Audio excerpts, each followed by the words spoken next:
எல்லாருக்கும் வணக்கம்.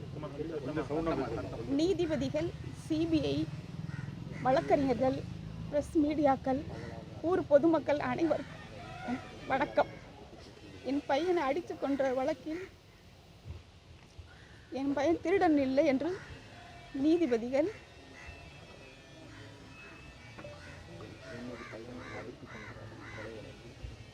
அடித்து கொன்ற கொலை வழக்கு உத்தரவு போட்டிருக்காங்க.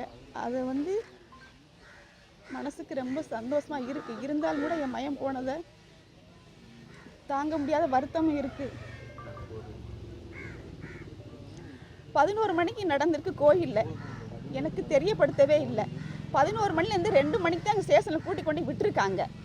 வேர்த்தையெல்லாம் ஒரு காரணம் சொல்லி கூட்டி கொண்டு விட்டுருக்காங்க. ஏன் எனக்கு தெரியப்படுத்தலை? வீட்டுக்கு என் மயம் இப்படி செஞ்சுருக்கேன் அப்படின்னு ஏன் எனக்கு தெரியப்படுத்தலை? யாராலும் அடிச்சிருக்கான்னு சொல்கிறாங்க. எதுக்கு அடித்தாங்க? எதுக்காக அடித்தாங்க? என்ன காரணத்துக்காக என் மயம் செஞ்சு அதை பார்த்து அடித்தாங்க? எனக்கு சொல்லியிருக்கணும்ல. சொல்லாமல் கூட்டி கொண்டு விட்டுட்டு எனக்கு தெரியவே தெரியாது. 4:30 மணிக்கு தான் சொல்கிறாங்க. எனக்கு தெரியும் சொல்கிறாங்க இந்த மாதிரின்னு. எதுக்கு சொல்லாமல் கூட்டிட்டு விட்டாங்க? யார் எடுத்ததை பார்த்தது? இந்த நிக்கிதான்ற மேடம் பொய் புகார் கொடுத்துருக்காங்க. யார் சொல்லி கொடுத்தாங்க? பெரிய இடத்துலேருந்து உத்தரவு வந்துச்சு. நாங்கள் அதனால் அந்த உத்தரவு மட்டும் செஞ்சோம் அப்படின்னு இந்த போலீஸ்காரங்க 5 பேர் சொல்கிறாங்க. அந்த 5 பேர் பெரிய இடங்கிறது யார் அது எங்களுக்கு தெரியணும்.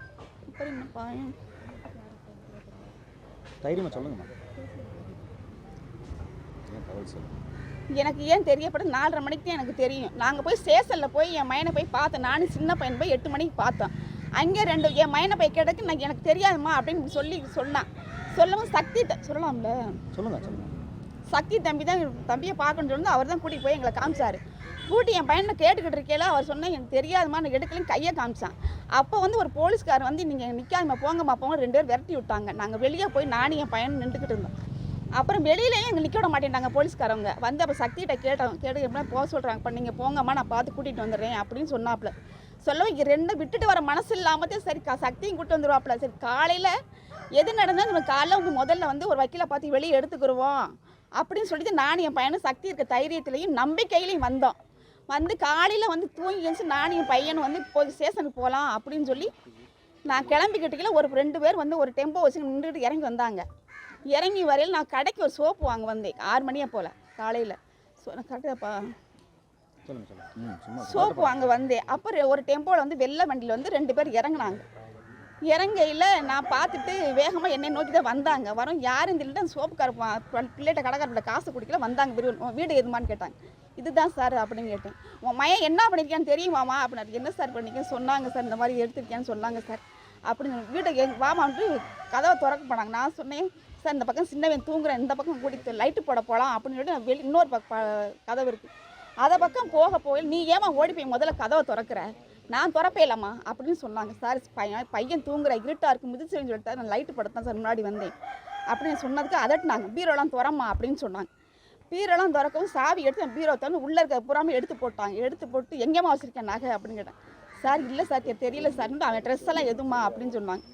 என் மயங்கர் ரஃபா போகிற பீஸெல்லாம் வெளியில் தான் வச்சுருக்கேன். அதை பூரா எடுத்து அவங்க தான் கொட்டி பார்த்தாங்க. பார்த்துட்டு ஒன்று கூட இல்லாமல் நீங்கள் எந்திரா அப்படின்னு சொல்லி என் சின்ன பையன் முகம் கூட கழுவலை.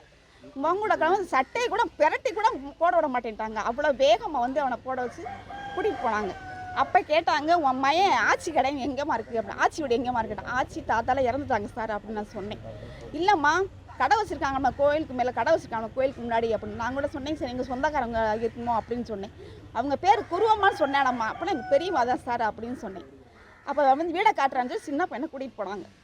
கூட்டிகிட்டு போவோம். சரி கூட்டிகிட்டு கொண்டு வீடைத்தானே காமிக்கத்தானே கூட்டிகிட்டு போகிறாங்கன்னு சொல்லிட்டு நான் உள்ளே தான் எடுத்து வச்சுட்டு வெளியே பார்த்தா அப்புறம் எங்கள் சொந்தக்காரனுக்கு போனவங்க சொன்னாங்க என்னமோ சின்ன பையனையும் கூட்டிகிட்டு போயிட்டாங்க சொன்னேன். என்ன வீடைத்தானே காமிக்க போகிறேன்னு கூட்டிகிட்டு போனாங்க, அவனையும் கூட்டிகிட்டு போயிட்டாங்களா அப்படின்னு சொல்லிட்டு நான் அந்த சொல்லலாமாப்பா வினோத்துன்றவங்க அந்த பையன்கிட்ட போய் நான் கேட்கும் தம்பி இந்த மாதிரி சின்னவனையும் கூட்டிகிட்டு போயிட்டாங்கப்பா அப்படின்னு சொல்லி. இல்லைம்மா விசாரிச்சுட்டு விட்டுருவாங்க ஒன்றும் பயப்படாதீங்க அப்படின்னு சொன்னாப்புல. சொல்லவும் கொஞ்சம் நேரம் இருந்து பார்த்தேன், வரல. 11 மணியாச்சு 10 மணியாச்சு வரல. அப்புறம் எங்கள் அக்கா அண்ணன் மையன்ட்ட கேட்டேன். இந்த மாதிரி இல்லைத்தே வந்துடுவாங்க விசாரிச்சு விட்டுருவாங்க அப்படின்னு சொன்னாங்க. அப்புறம் இருக்கவும் அப்புறம் திரும்ப எங்கள் அண்ணன் மையன் தான் ஃபோன் போட்டு தம்பி எனக்கு ரொம்ப பயமாக இருக்கா, ரொம்ப லேட் ஆயிடுச்சு, 2 பேரையும் கூட்டிகிட்டு போயிருக்காங்க, ஒரு விவரம் தெரியலப்பா, நீ சக்தி தம்பிக்காவது ஃபோன் போட்டு என்னன்னு கேளுப்பா அப்படிங்கிறதுக்கு சக்திக்கு ஃபோன் போட்டுச்சு எங்கள் அண்ணன் மையன். போடையில் ஃபோன் போகலத்த, நான் திரும்ப ஒருக்கா நம்பர் வேணால் தரேன், நீங்கள் வேணால் போடுங்கத்தேன்னு சொல்லிச்சு. சரி கொடுப்பா, நான் பேசுனதே இல்லை, சரி குடியா நான் பேசுகிறேன் அப்படின்னு நம்பர் போட்டு தம்பிக்கு முதல்ல போட்டேன், போகலை. திரும்ப ஒருக்கா போட்டேன், எடுத்தாப்புல இந்த மாதிரி கூட்டிகிட்டு போயிருப்பாங்க வேணும். இல்லைப்பா பயப்படாதீங்க, திரும்ப கூட்டிகிட்டு விட்டுருவாங்க, விசாரிச்சு விட்டுருவாங்கன்னு சொல்லவும் நான் ரொம்ப தைரியமாக இருந்தேன். சரி இவ்வளோ தூரம் சொல்கிறாங்களே, விட்டுருவாங்க. நான் இது வரைக்கும் இவ்வளோ நாள் ஆச்சு, இவ்வளோ வயசாகி போச்சு, எனக்கு இந்த மாதிரி நான் கேள்விப்படவே இல்லை. எடுத்திருந்தா உள்ளே வைக்க போகிறீங்க, எடுக்கலைன்னா வெளியே விட போகிறீங்க, இந்த தைரியத்தில் நான் இருந்தேன். இல்லைன்னா எடுத்திருந்தா உள்ளே வைக்கப்பாங்க, நம்ம ஒரு அக்கில பார்த்து நாளைக்கு எடுத்துக்கிறோம் அப்படின்ற தைரியத்தில் நானும் என் மயனை ரொம்ப. இவனையும் கூட்டிகிட்டு போய் 6 மணிக்கு, சரி 6 மணிக்கு விட்டுருவாங்கன்னு திரும்ப சொன்னாங்க. சரி 2 பிள்ளைங்க நம்ம கோயிலுக்காரங்க தான், நம்ம சொந்த பந்தம் தானே, நம்பித்தான் நான் முக்கியமாக இருந்தேன், நம்பி இருந்தேன். யாருமே கேட்கலன்றது என் மயன் இறந்ததுக்கு அப்புறம் தான் எனக்கு தெரியும். ஏன் கேட்கல? யார் எடுத்ததை பார்த்தது யாரு? என் மயன் திருடனி எடுத்தது பார்த்தது யாரு? நான் அப்படி பிள்ளை வளர்க்கவே கிடையாது, இல்லாத விடுதேன் நான் பிள்ளை வளர்த்தேன். ஆனால் யாரா சொல்லுங்க, என் மயங்க 2 பேரும் இந்த மாதிரி இந்த இடத்துல செஞ்சாங்கன்னு சொல்லுங்க பாப்பா. இப்போவே நான் சாகுறேன். அப்படி நான் பிள்ளை வளர்த்தேன், கஞ்சிக்கு யார் வீட்லையுமே கஞ்சிக்கு பாட்டில் துணிக்கு விடலை. நான் ஐராஜ்மா பிள்ளை வளர்த்து என் பிள்ளை சொத்துன்னு நினச்சா 2 பிள்ளைங்க வச்சுருந்தேன். ஆனால் கடைசி ஊர் போய் கூடி கும்மி அடிச்சு விட்டுட்டாங்க. அந்த நிக்கிதான்றவங்கள கைது பண்ணணும். யார் சொல்லி செஞ்சாங்க, எதுக்கு புகார், தப்பான புகார் எதுக்கு கொடுத்தாங்க, அதனால தெரியப்படுத்தணும். சரி